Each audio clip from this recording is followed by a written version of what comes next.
morning, Harmony. Good morning. Now, I'm glad that y'all could join us today. And as children. We,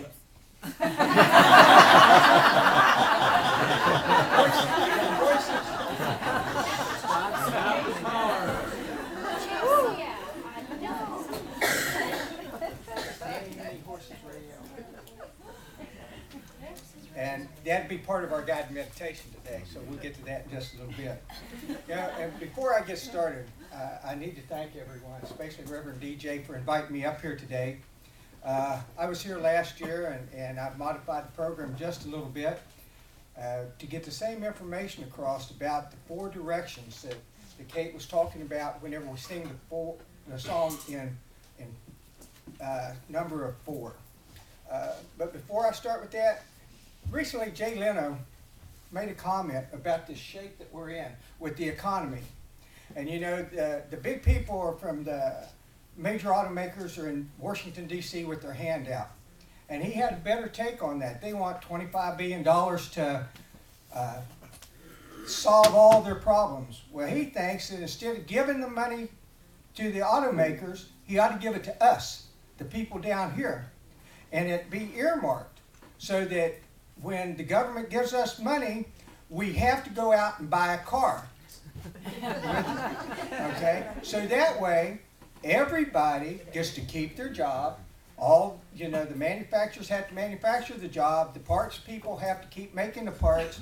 And so therefore, everybody stays busy. We have to buy gas for our new car. Keeps the economy going. Starts it at the bottom.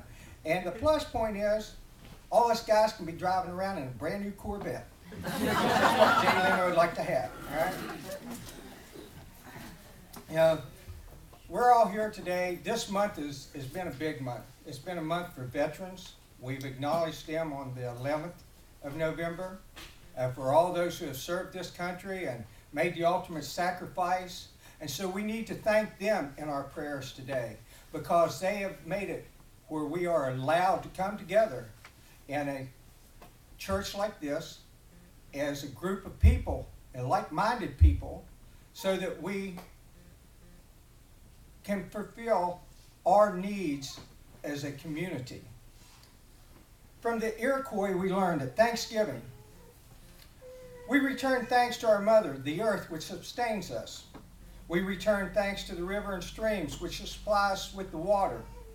We return thanks to all herbs, which furnish medicines for the cure of our diseases. We return thanks to the moon and the stars, which have given us their light when the sun is gone. We return thanks to the sun that has looked upon the earth with a beneficial eye. Lastly, we return thanks to the Great Spirit in whom is embodied all goodness and who directs all things for the good of her children. That is us. We are the children of Mother Earth. Native Americans do not set aside a specific day to give Thanksgiving. It is part of our path to recognize that all things are in the image of the Creator, and we give thanks for this relationship every day. We give thanks when we wake up in the morning with our prayers. We give thanks throughout the day to Creator for giving us the bountiful things that He brings to us, and then we also give thanks to Him in the evening as we end our day. Thanksgiving Day was a European concept that is now celebrated the last Thursday of November. And as Reverend DJ alluded to a while ago, it was not a very happy Thanksgiving for the Native Americans in the beginning. Throughout the United States, there are 561 federally recognized tribes and hundreds more that are recognized by various states across the country. I am a member of one of those tribes, the Pamunkey from Virginia. The Pamunkey and the Mattaponi tribes are not federally recognized. They're 30 miles apart, but they are the oldest reservations in the United States. They still have property in Virginia, but it is sad to say that they're not recognized by the federal government as being the ambassadors to this country whenever the Europeans came. And with all the different tribes throughout the United States, there's many different interpretations and meanings of the 4 directions. The program we will be sharing about today I will speak concerning the 4 directions as understood by me.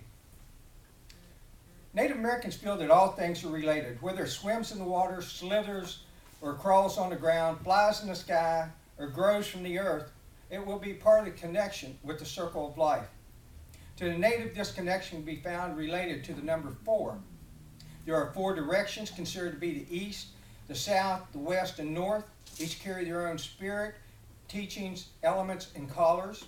There are 4 stages of life, and there are 4 seasons. As the Lakota holy man Black Elk said, you'll notice that everything an Indian does is in a circle.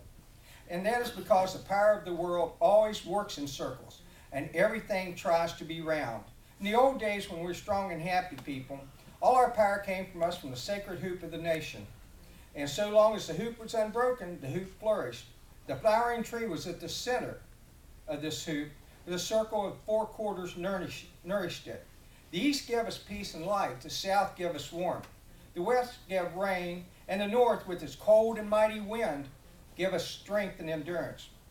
This knowledge came to us from the outer world with our religion. Everything the power of the world does is done in a circle. The 4 directions. The east. The east signifies the infancy, the spring, and its color is yellow. The east brings us birth and new beginnings. Grandfather Sun always begins his trek across the sky in the east every morning for the start of the new day. It's where we face when we begin our morning prayers and meditation.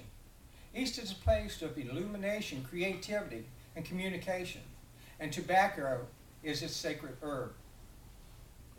The south signifies childhood, the second stage of our life. It is the summer where it brings the warmth, and the color is red. It is a place for the growth of our inner child. While the east is where we are born, the south is where we learn to grow. We're nourished by that warm sun. The south is a place of change, purification, playfulness, and self-sufficiency. South is a place we pray for healing of our mind, body, and spirit. The sacred herb of the south is cedar. As we go to the west, we become an adult.